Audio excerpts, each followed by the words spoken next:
اسلام دنیا کا وہ واحد مذہب ہے جس کے دامن میں ہر مسئلے کا حل موجود ہے۔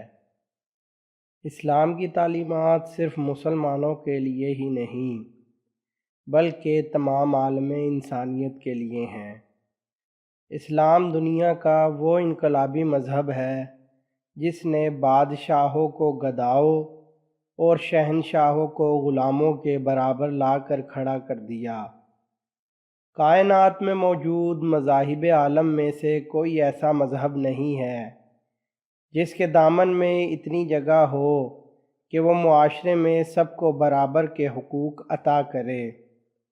مگر یہ بات بھی خالق کائنات کا عجیب معجزہ ہے کہ اسلام کی ابتدا دنیا کے اس خطے سے ہوئی جہاں کے باشندے تہذیب تو دور انسانی حقوق کے پاسدار نہ تھے۔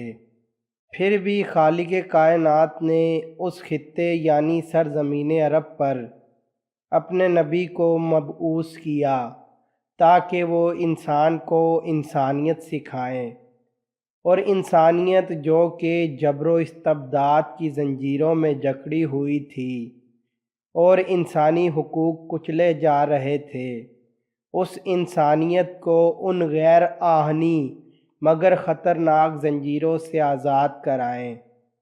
ہماری آج کی اس ویڈیو کا موضوع اسی سرزمین عرب کے آج سے 1700 سال پہلے کے حالات ہیں، جہاں اللہ پاک نے اپنے نبی صلی اللہ علیہ وآلہ وسلم کو مبعوث فرمایا تھا۔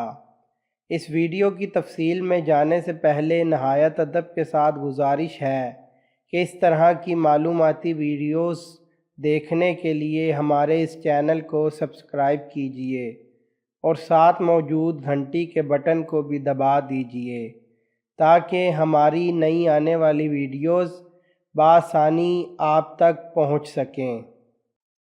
سرزمین عرب روم اور ایران کی عظیم سلطنتوں کا ایک گمنام اور حقیر ہمسایہ تھا، لیکن اس ملک کے باشندے اپنے ہم جوار ممالک کے اچھے یا برے اثرات سے محفوظ تھے۔ مشرق یا مغرب سے اگر کوئی طوفان نمودار ہوتا تھا تو اس کی لہریں اس صحرا کی ریت میں گم ہو کر رہ جاتی تھیں۔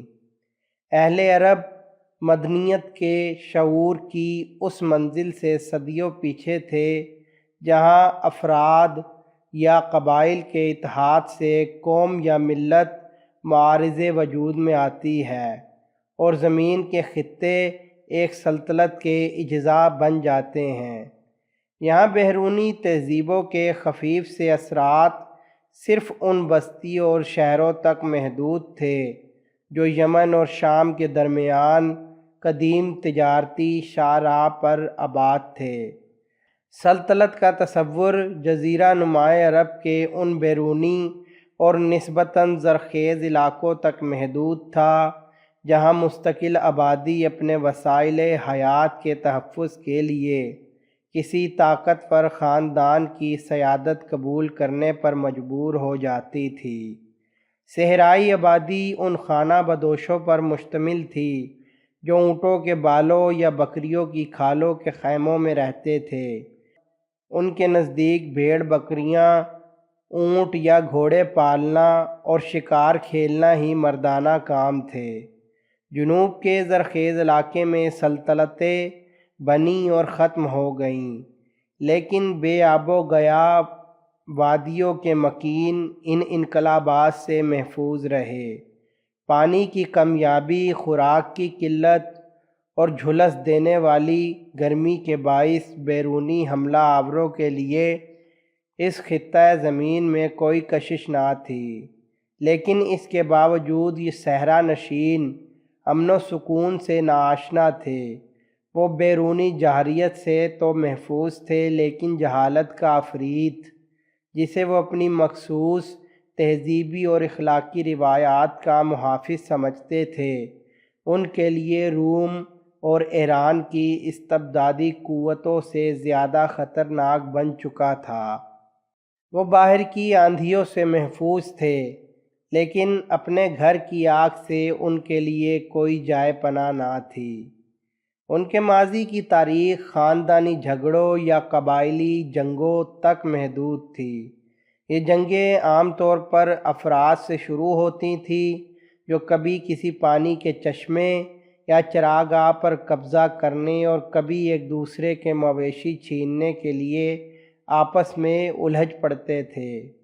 پھر تمام کے تمام قبیلے میدان میں آ جاتے اور برسوں تک لوٹ مار، قتل و غارت اور انتقام در انتقام کا سلسلہ جاری رہتا۔ جب ایک نسل کی رگوں سے خون کا آخری قطرہ تک بہہ نکلتا تو نئی نسل میدان میں آ جاتی۔ ان کے خطیب اور شاعر نفرت و انتقام کے جہنم کے لیے تازہ ایندھن مہیا کرتے تھے۔ ان کا بیشتر شعر و ادب ان قصائد اور ہجویات پر مشتمل تھا جس کی بدولت وہ اپنی پرانی عداوتیں زندہ رکھ سکتے تھے۔ قبائلیت بدوی سوسائٹی کی بنیاد تھی۔ ایک فرد کی زندگی کا اولین مقصد اپنے قبیلے کی انا کی تسکین کا سامان مہیا کرنا تھا۔ اپنے قبیلے کے کسی فرد کے قاتل کے لیے کوئی جائے پناہ نہ تھی۔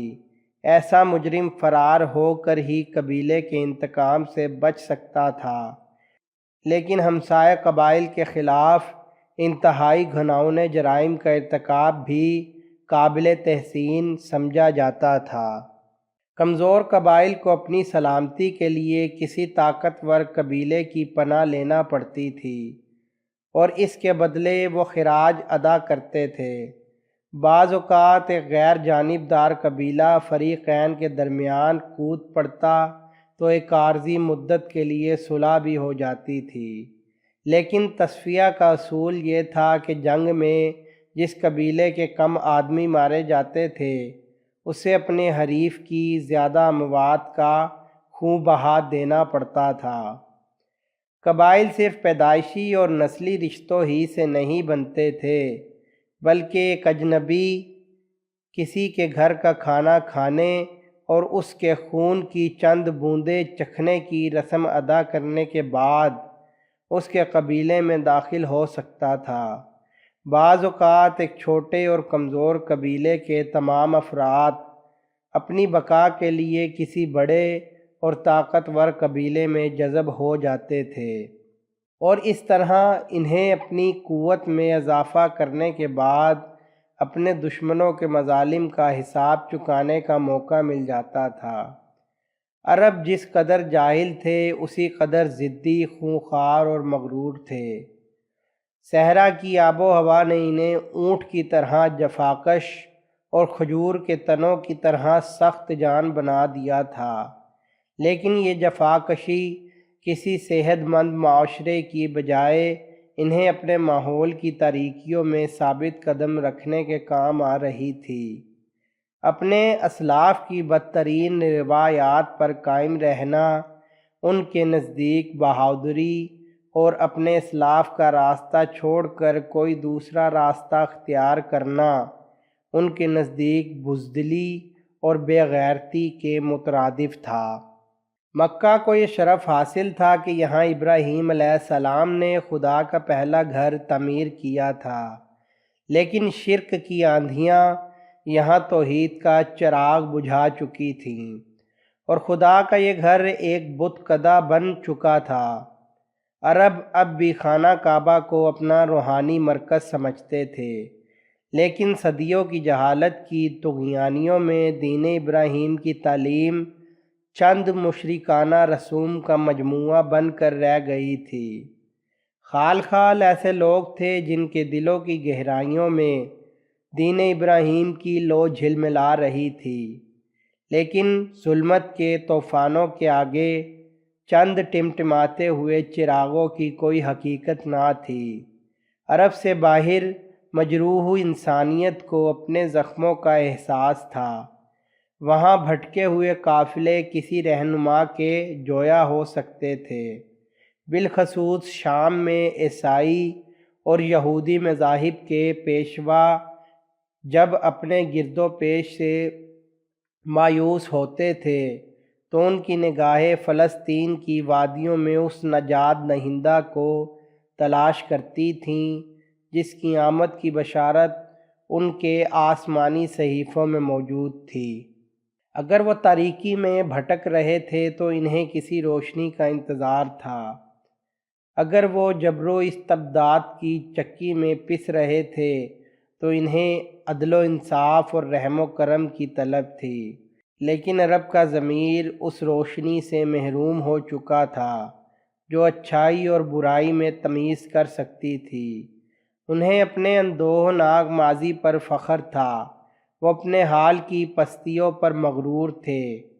ان کے مقدر کی ظلمتوں کو کسی روشنی کی احتیاج نہ تھی، وہ جس ڈگر پر چل رہے تھے اسی پر چلتے رہنا چاہتے تھے۔ کوئی نیا راستہ جس پر ان کے اسلاف کے نشان قدم موجود نہ تھے ان کے لیے قابل قبول نہ تھا۔ کوئی برائی جو انہیں ورثے میں ملی تھی قابل نفرت نہ تھی، اور کوئی نیکی جسے ان کے آبا و اجداد ٹھکرا چکے تھے ان کے نزدیک قابل التفات نہ تھی۔ ان کا وجود زندگی کی ہر سعادت کی نفی کرتا تھا۔ وہ اپنے ظلمت کدے کو اس صبح کی روشنی سے محفوظ رکھنا چاہتے تھے جس کے انتظار میں امن و سکون کے جویاؤ کی نگاہیں پتھرا گئی تھیں۔